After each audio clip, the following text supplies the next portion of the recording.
캘리포니아 걸스. 동쪽 바닷가의 아가씨는 멋쟁이들이지. 옷맵시도 멋져요. 남부 아가씨의 걸음걸이, 말씨, 옷 모두들 반하고 말지.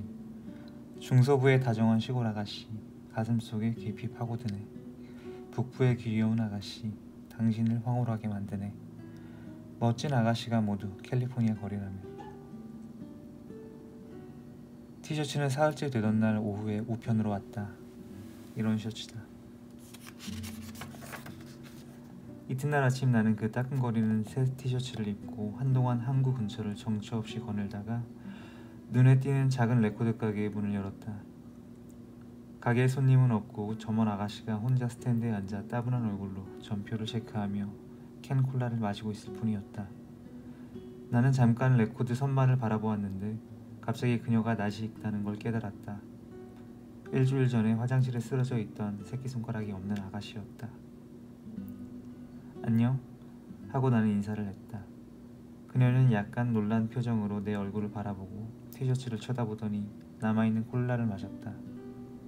어떻게 여기서 일하고 있는 걸 알아냈죠? 그녀는 체념한 듯이 그렇게 물었다. 우연이야. 레코드를 사러 온 거라고. 어떤 레코드요? 캘리포니아 걸스가 들어있는 비치 보이스의 LP. 그녀는 의심하는 표정으로 고개를 끄덕이고 나서 일어나더니 레코드 선반까지 성금성금 걸어가 잘 훈련받은 개처럼 레코드를 끌어안고 돌아왔다. 이거 말이에요? 나는 고개를 끄덕이고 주머니에 손을 찔러 넣은 채 가게 안을 빙 둘러보았다. 그리고 베토벤의 피아노 협주곡 3번도. 그녀는 이번에는 잠자코 2장의 LP를 들고 돌아왔다. 글렌 골드와 박하우스, 어느 쪽이 좋아요? 글렌 골드.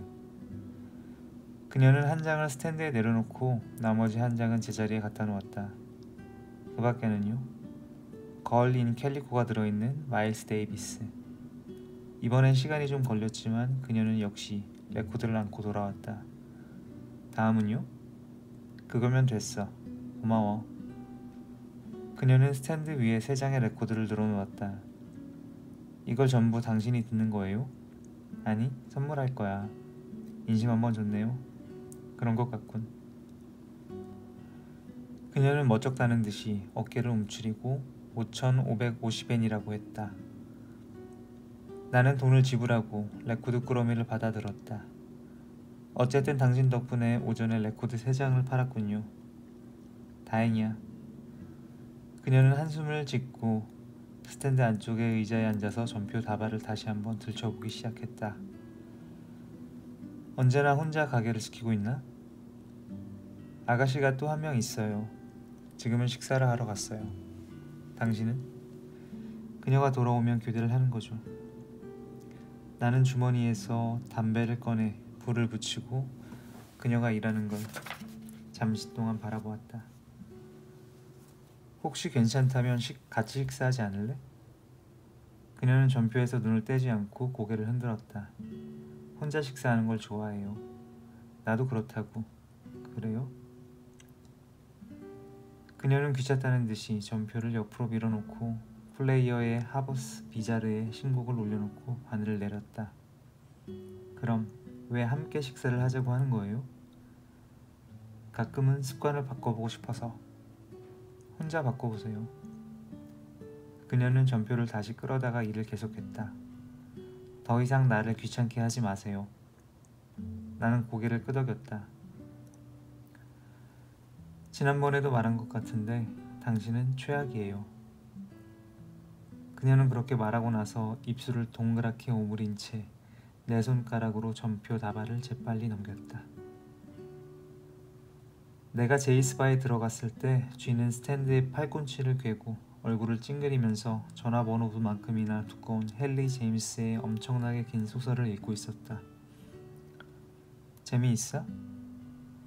쥐는 책에서 얼굴을 들고 고개를 가로저었다. 상당히 많은 책을 읽었다고. 지난번에 자네와 얘기를 나누고 나서 말이야. 나는 빈약한 진실보다 화려한 허위를 사랑한다. 알고 있어? 아니, 로제 바딤. 프랑스의 영화 감독이지. 이런 것도 있었지. 뛰어난 지성이란 대립하는 두 개념을 동시에 포용하면서 그 기능을 충분히 발휘해 가는 것이다. 누가 한 소리야 그건? 잊어버렸어. 정말이라고 생각해? 거짓말이야. 왜? 새벽 3시에 잠이 깨서 배가 고프다 치자. 냉장고를 열어봐도 아무것도 없다. 어떻게 하면 좋겠어?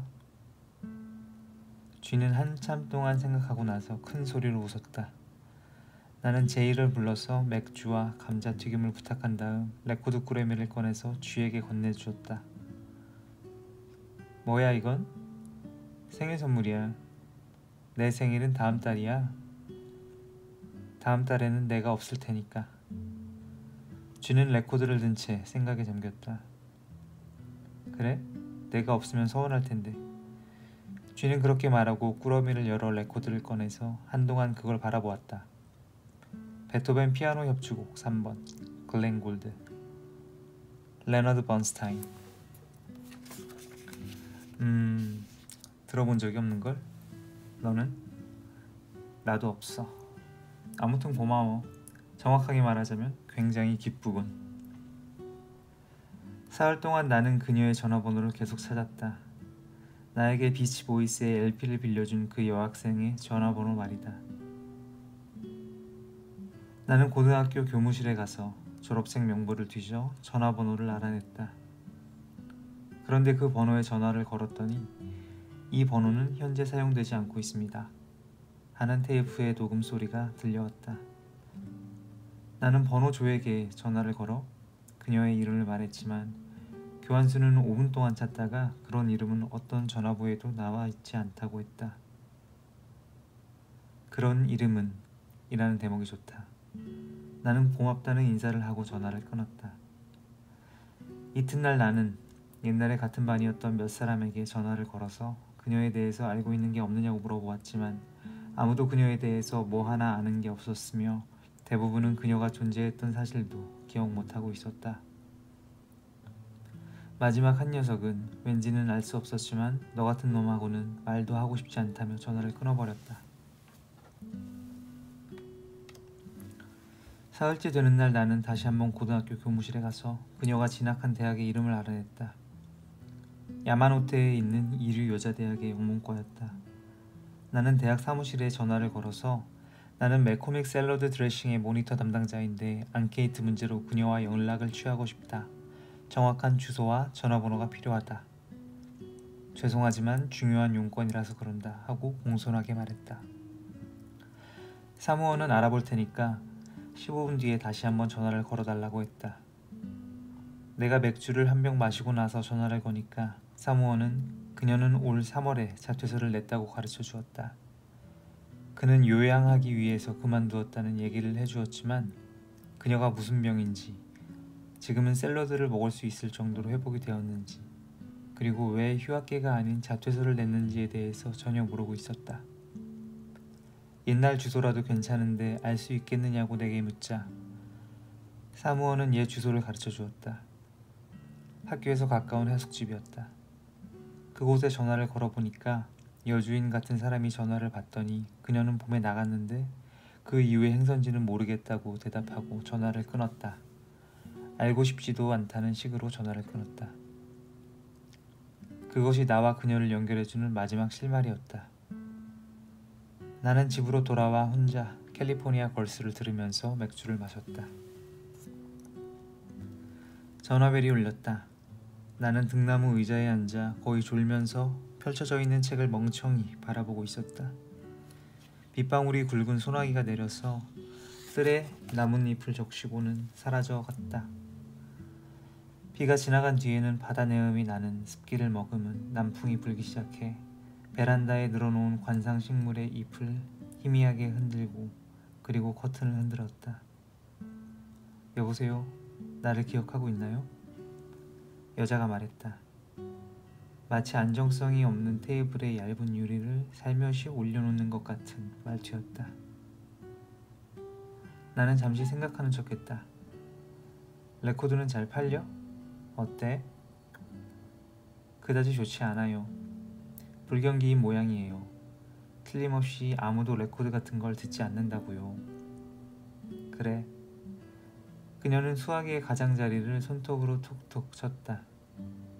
당신 전화번호를 찾는데 꽤나 고생했다고요. 그래? 제이스 바에 가서 물어봤더니 가게 주인이 당신 친구에게 물어봐줬어요. 키가 크고 조금 이상한 사람 말이에요.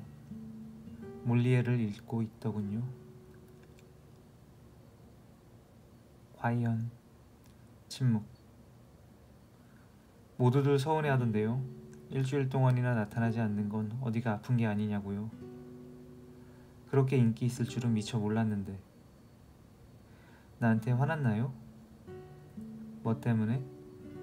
너무 심한 소리를 해서요. 그래서 사과하고 싶었어요. 이봐, 나에 관해서라면 신경 쓰지 않아도 돼. 그래도 마음에 걸린다면 공원에 가서 비둘기에게 콩이라도 뿌려주라고. 그녀가 한숨을 쉬고 담배에 불을 붙이는 소리가 수화기 저편에서 들려왔다. 밥 딜런의 네이슈빌 스카이라인도 들렸다. 가게에서 전화를 거는 모양이었다. 당신이 어떻게 느끼느냐가 문제가 아니에요. 최소한 그런 식으로 이야기해서는 안 된다고 생각해요. 그녀는 빠른 어조로 그렇게 말했다. 자신한테 엄격하시군. 그래요. 그렇게 행동하고 싶다고 늘 생각하고 있어요. 그녀는 잠시 침묵을 지켰다. 오늘 밤에 만날 수 있을까요? 좋지. 8시에 제이스 바에서. 좋아요? 알았어. 별의별 불쾌한 일을 다 당했어요. 알아. 고마워요. 그녀는 전화를 끊었다. 얘기를 하자면 길지만 나는 21살이 된다. 아직 충분히 젊기는 하지만 이전처럼 젊지는 않다. 만일 그게 마음에 들지 않는다면 일요일 아침에 엠파이어 스테이트 빌딩에서 뛰어내릴 수밖에 없다. 대공황을 다룬 옛날 영화 속에서 이런 우스갯소리를 들은 적이 있다. 나는 엠파이어 스테이트 빌딩 밑을 지나갈 때는 언제나 우산을 펴든다네. 왜냐면 위에서 사람들이 줄줄이 떨어지거든. 나는 21살이고 적어도 현재는 죽을 생각이 없다. 나는 지금까지 3명의 여자와 잤다. 맨 처음 여자는 고등학교 때 친구였는데 그때 우리는 17살이었고 서로를 사랑한다고 굳게 믿고 있었다. 황혼역의 풀숲 속에서 그녀는 갈색 슬리펀 슈즈를 벗고 흰 면 양말을 벗고 연한 녹색의 면 원피스를 벗고 사이즈가 맞지 않는다는 걸 확실히 알 수 있는 기묘한 속옷을 벗고 조금 망설인 뒤에 손목시계를 풀었다. 그리고 나서 우리는 일요일자 아사히 신문 위에서 관계를 가졌다. 우리는 고등학교를 졸업하고 나서 갑작스레 헤어졌다. 이유는 잊어버렸는데 잊어버릴 만한 이유였다. 그 이후 그녀와는 한 번도 만나지 않았다.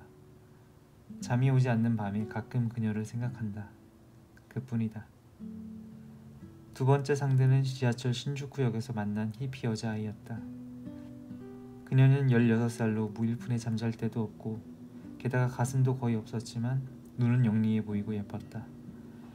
그날은 신주쿠에서 가장 격렬한 데모가 있던 날로 전철과 버스 등 모든 교통수단이 끊어졌었다. 그런 곳에서 얼쩡거리다가는 잡혀 들어갈걸? 내가 그녀에게 말했다. 그녀는 폐쇄된 개찰구 안에 웅크리고 앉아서 쓰레기통에서 주운 스포츠 신문을 읽고 있었다. 하지만 경찰서에서는 밥은 먹여주잖아요. 혼쭐이 날 텐데? 벌써 익숙해져 있으니까요. 나는 담배에 불을 붙이고 그녀에게도 한 개비를 주었다. 쉐루탄 때문에 눈이 따끔거렸다. 밥을 못 먹은 거야? 아침부터요. 뭘 좀 먹여주지. 어쨌든 밖으로 나가자고. 왜 먹여준다는 거죠? 글쎄... 왠지는 나도 몰랐지만 나는 그녀를 개찰구에서 끌어내 인적이 끊긴 길을 지나 매지로까지 걸어갔다. 그 지독하게 말이 없는 여자아이는 일주일가량 내 아파트에 머물렀다. 그녀는 매일 정오가 지나서 눈을 떠 식사를 하고 담배를 피우고 멍청하니 책을 읽고 텔레비전을 보고 이따가 나와 시큰둥하게 섹스를 했다. 그녀의 유일한 소지품은 흰 캔버스 천가방으로 그 속에는 두터운 점퍼와 티셔츠 2장, 청바지 하나, 더러워진 속옷 3벌과 피임약 한 통이 들어있었다. 어디서 왔지? 언젠가 나는 그렇게 물어보았다. 당신이 모르는 곳에서요. 그녀는 그렇게 대답하고 더 이상은 입을 열지 않았다. 어느 날 슈퍼마켓에서 식료품 봉지를 끌어안고 돌아와 보니까 그녀가 보이지 않았다. 그녀의 흰 가방도 보이지 않았다. 가방 외에도 사라진 몇 가지가 있었다.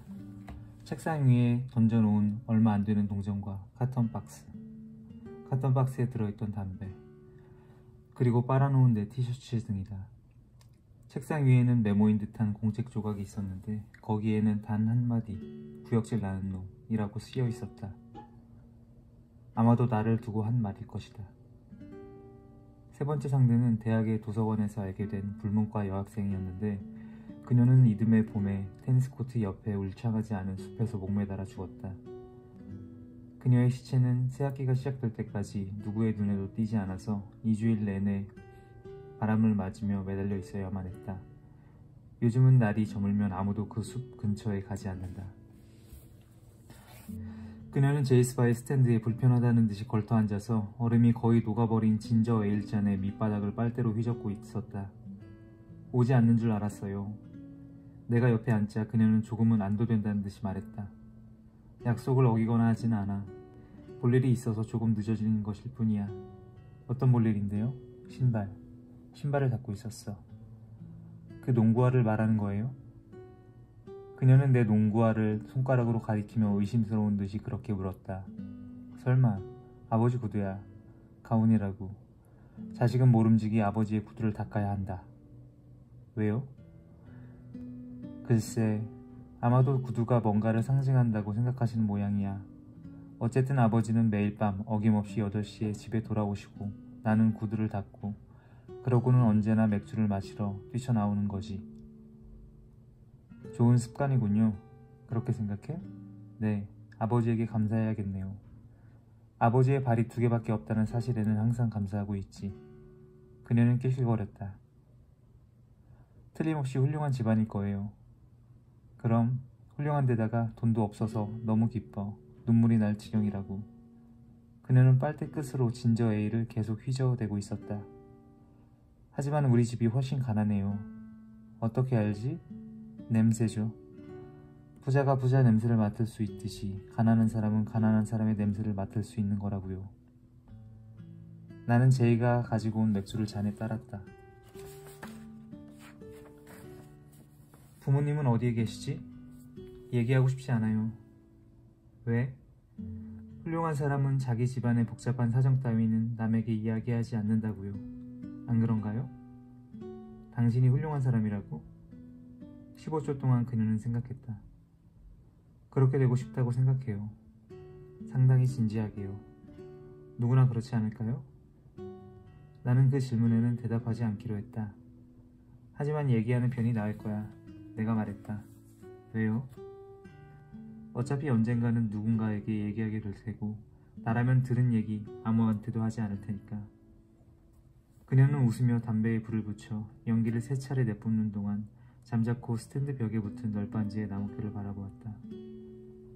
아버지는 5년 전에 뇌종양으로 돌아가셨어요. 꼬박 2년 동안 고생하시다가요. 우리는 그 때문에 돈을 몽땅 써버렸죠. 완전히 빈털터리가 되어버린 거예요. 더군다나 식구들은 모두 지쳐서 흩어져 버리고. 흔히 있는 이야기죠. 그렇지 않아요? 나는 고개를 끄덕였다. 어머니는? 어딘가에 살아계세요. 해마다 연한장이 오니까요. 별로 좋아하지 않는 것 같군 그래. 맞아요. 형제는? 쌍둥이 동생이 있어요. 어디 있는데? 3만 광년 정도 떨어진 먼 곳이에요. 그녀는 그렇게 말하고 나서 신경질적으로 웃으며 진저에일 잔을 옆으로 밀어놓았다. 가족을 헐뜯는 건 확실히 좋은 일이 아니로군요. 우울해요. 신경 쓸 것 없어. 누구나 뭔가를 끌어안고 사는 법이니까. 당신도 그래요? 그럼 언제나 쉐이빙 크림통을 움켜쥐고 엉엉 운다고. 그녀는 즐거운 듯이 웃었다. 몇 년 만에 웃어보는 것 같은 웃음이었다. 왜 진저에일 같은 걸 마시는 거지? 설마 금주를 하고 있는 건 아니겠지? 나는 그렇게 물어보았다. 그럴 작정이었는데 이제는 괜찮아요.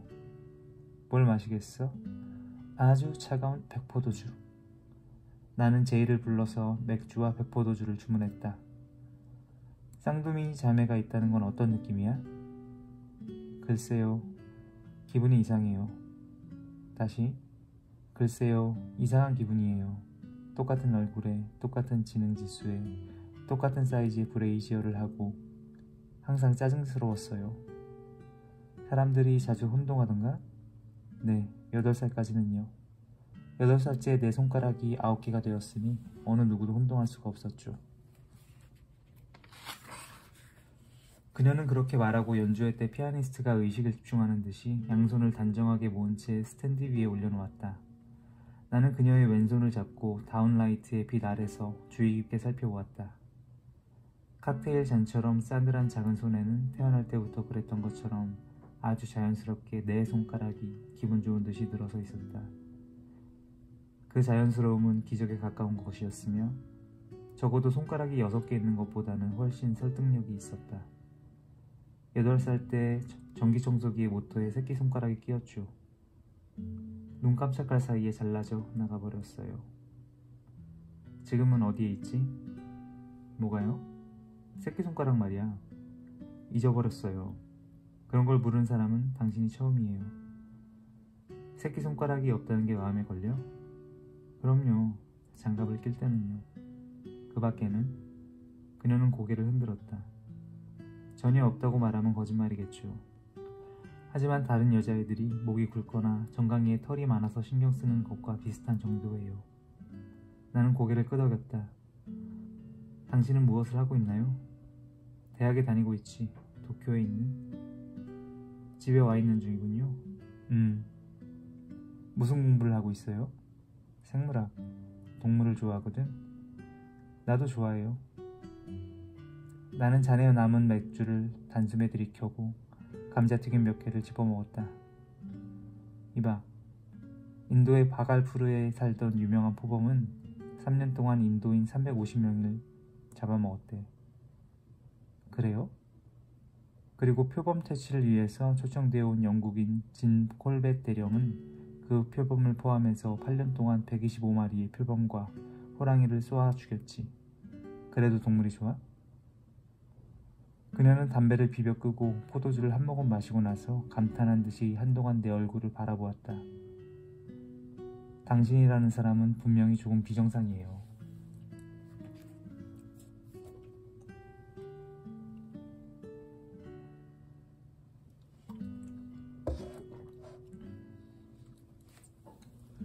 세 번째 여자친구가 죽고 나서 보름 뒤 나는 미슐레의 마녀를 읽었다.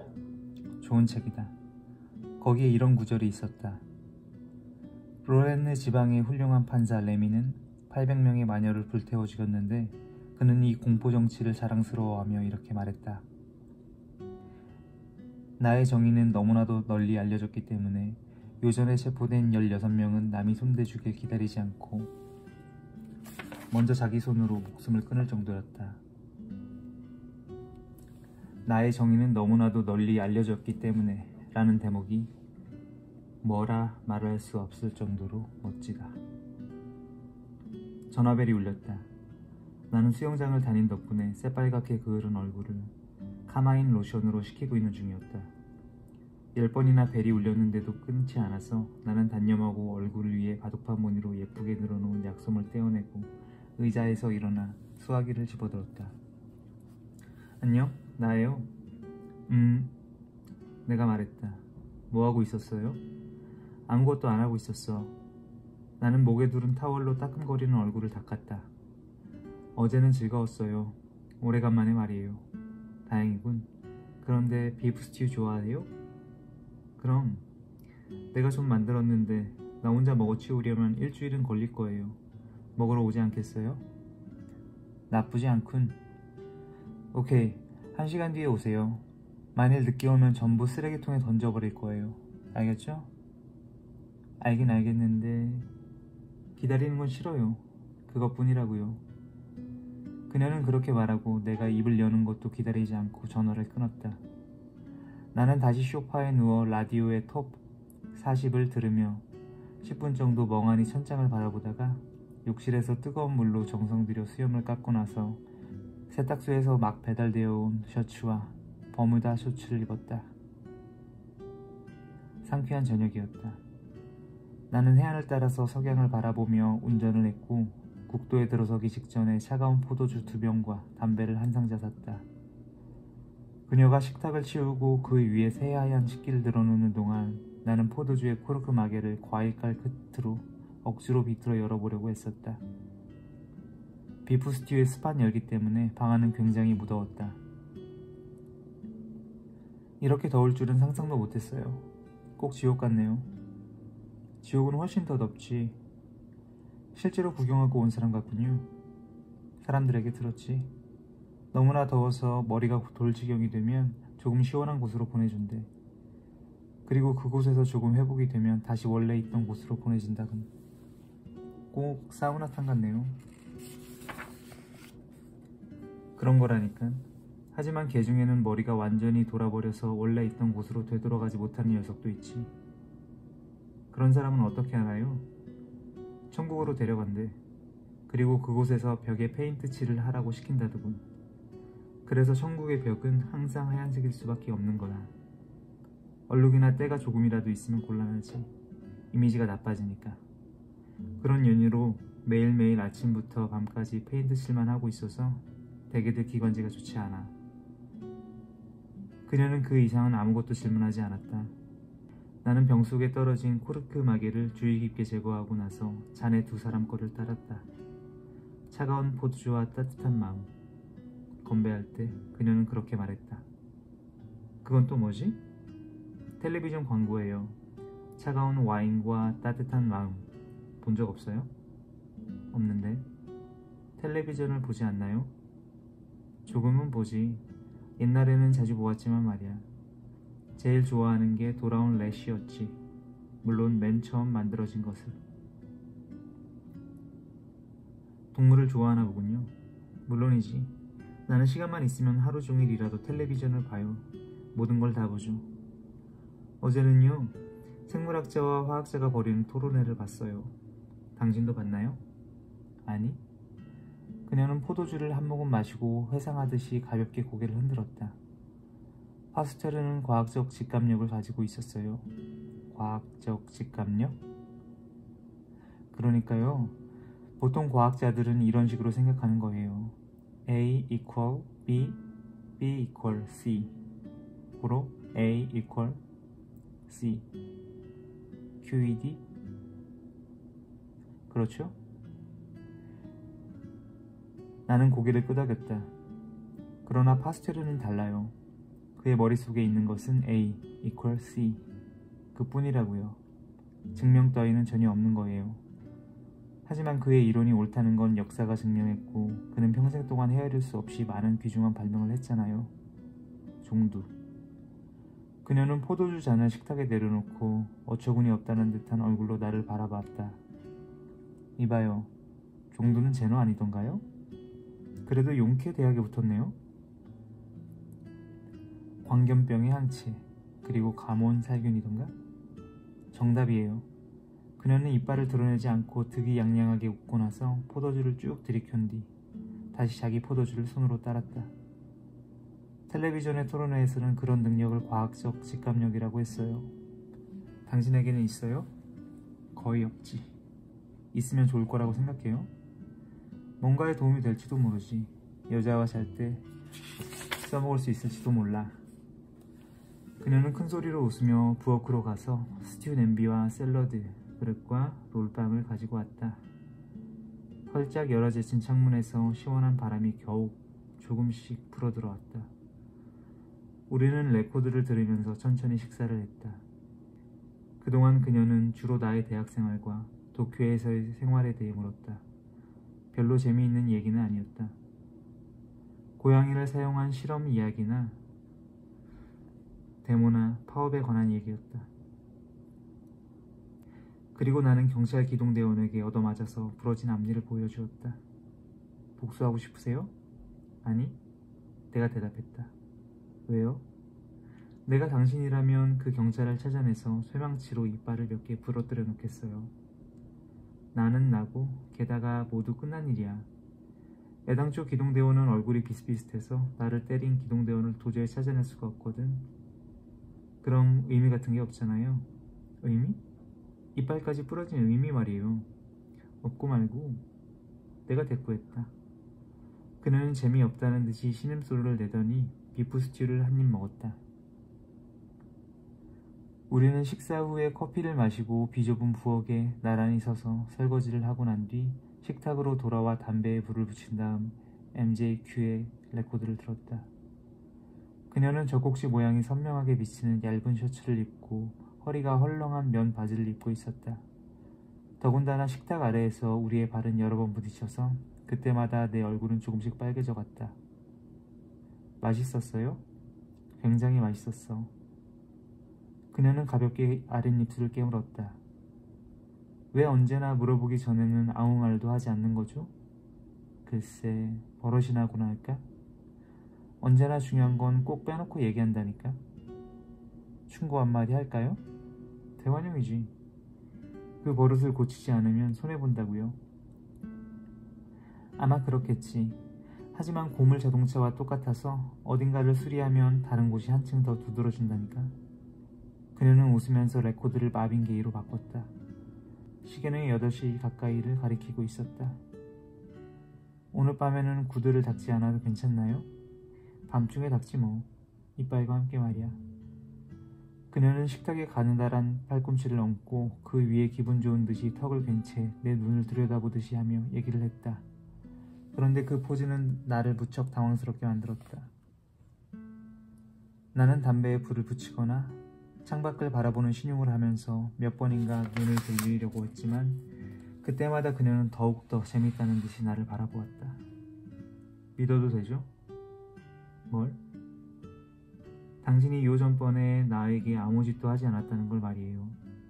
왜 그렇게 생각하는 거지? 듣고 싶어요? 아니, 그만두겠어. 그렇게 말할 줄 알았어요. 그녀는 킬킬거리며 웃고 나서 내전에 포도주를 따라주고는 뭔가를 생각하는 듯이 어두운 창문을 바라보았다. 이따금요, 누구에게도 폐를 끼치지 않고 살아갈 수만 있다면 얼마나 좋을까 하고 생각하곤 해요. 그게 가능하다고 생각해요? 그녀는 그렇게 물었다. 글쎄, 당신에게 폐를 끼치고 있는 건 아닐까요? 걱정할 거 없어. 지금 현재는 말이죠. 지금 현재로서는. 그녀는 테이블 너머로 살며시 손을 뻗어서 내 손에 포갠 채 한참 동안 그대로 있다가 다시 제자리로 손을 가져갔다. 내일부터 여행을 할 거예요. 어디로? 정하지는 않았어요. 조용한 곳으로, 시원한 곳으로, 다시 조용하고 시원한 곳으로 갈 생각이에요. 일주일 정도요. 나는 고개를 끄덕였다. 돌아오면 전화할게요. 돌아오는 길에 나는 차 안에서 갑자기 처음으로 데이트했던 여자에 대해 생각했다. 7년 전 얘기다. 나는 데이트를 하는 동안 처음부터 끝까지 따분하지 않냐고 계속 물어보았던 것 같다. 우리는 엘비스 프레슬리가 주연한 영화를 봤다. 주제가는 이런 노래였다. 나는 그녀와 말다툼을 했네. 그래서 그녀에게 편지를 썼지.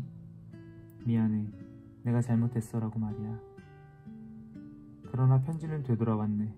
주소 불명, 수취인 불명이라며. 시간은 너무나도 빨리 흐른다.